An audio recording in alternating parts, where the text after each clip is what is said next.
you said something that was interesting. You said that he told you had more cash than somebody that was worth $10 million. Yeah.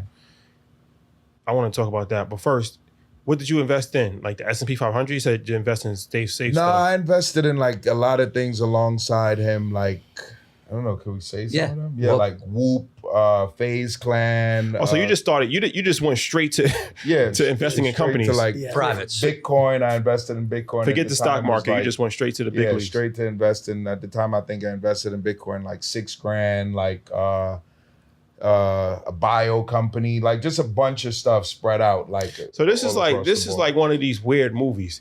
You meet a random white guy at Meek Mill's party that's high. He takes your watch. 3 days later, he invites you to his penthouse in Manhattan. You open the door. It's like the Batmo chamber. And then he looks at your portfolio and he's like, this isn't what you should be doing. You should be investing. And then he tells you to invest in FaZe Clan, Bitcoin, all of these, just all kinds of just random things that just skyrocket. Shout out to Whoop.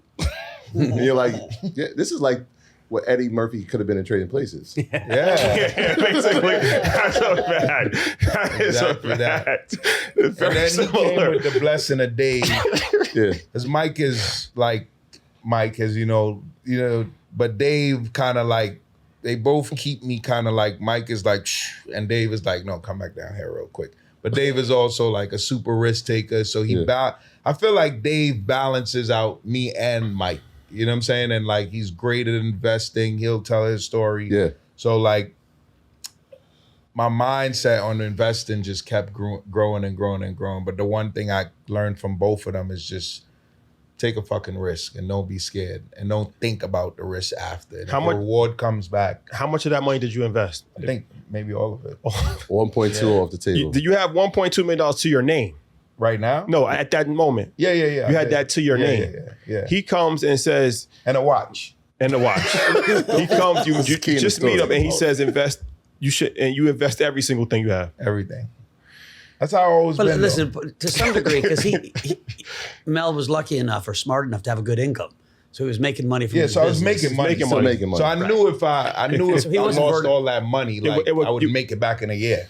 All right. He wasn't burning furniture. Yeah. right? Yeah. Like this was he taking wasn't gonna have risks. to sell. It wasn't like, his retirement. Yeah, Yeah. So, Mike, you said guys with 10 million don't have that much money in cash. How much money should a person have in cash? Again, so much depends on how old you are, what your lifestyle is, and what your income is, right? So if you have no income, like you retire, you better have a bunch of cash because you got to pay your rent, you got to pay your car bill, you got to have incidental expenses. But if you know you're making $100,000 a month, right, you pretty much can cover anything you need to Live. deal with. So Yeah. you can really run your investment portfolio with low cash and high risk. Yeah. And so much is your personal risk tolerance and your opportunity set. What I realized, and one of the things that I wanted to kind of experiment with in some ways. I mean, it wasn't a mental experiment, but there's not a ton of black wealth, period, right? 13% of the population, 1.5% of the wealth in this country. Until that changes, our country's kind of broken. And one of the ways you create wealth is network. Right? Mel is a stunningly good networker. You put him in any room and everyone likes him. I don't know if it's his big smile or dopey face. I don't know. And so, he went to the Milken conference. Next thing you know, he's going to Saudi Arabia. He's in the Mideast, and he's friends with everybody. He met you guys, right? So that ability to network. Well, if you grow up in a bad zip code, you're networking with, people that aren't creating a lot of wealth. You put them in a room with wealth creators, he's going to network and get opportunities. And so now he's bringing more opportunities to Dave and I than we're bringing to him. And so a little bit is guidance, a little bit is just introducing people to the networks of money, right? How do you raise capital? How do you find ideas? How do you use your political connections to get stuff done?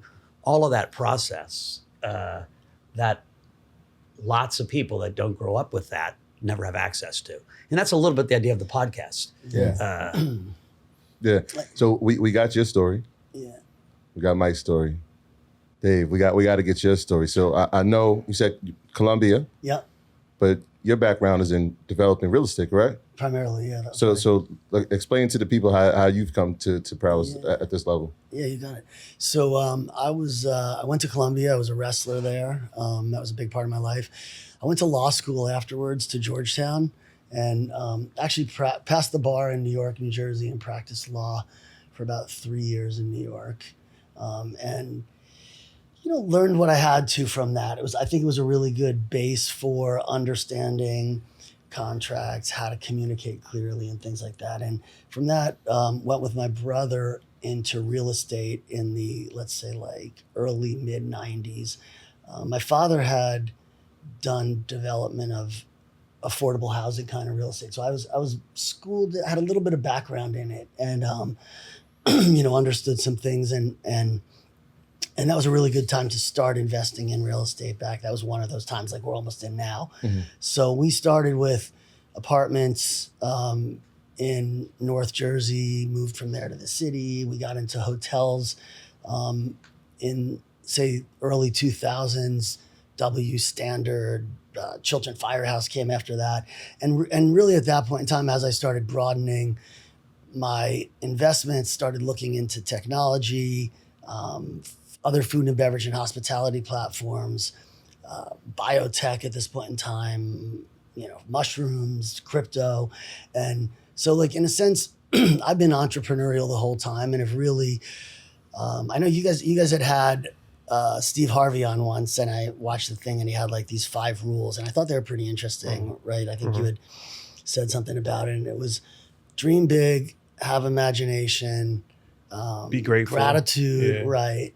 Don't fear, control your fear, and then have faith that it's going to work out. And I think that's really what entrepreneurism is about.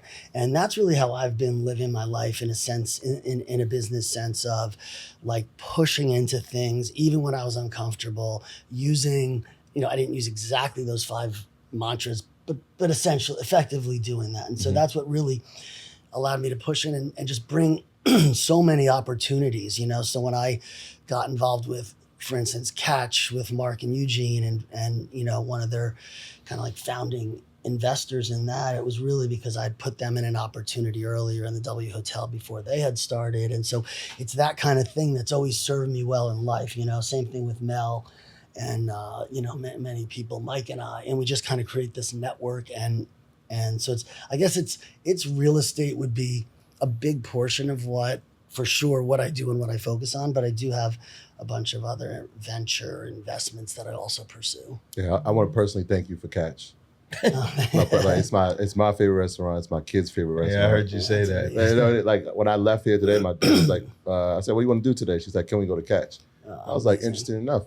I might know a guy. we can get you a table. Well, that's all kudos and gratitude to Eugene Rem and Mark Birnbaum, because it was really their entire brainchild and execution, but I was happy to be a part of it. So this is how Larry gets hooked up with Catch? Yeah.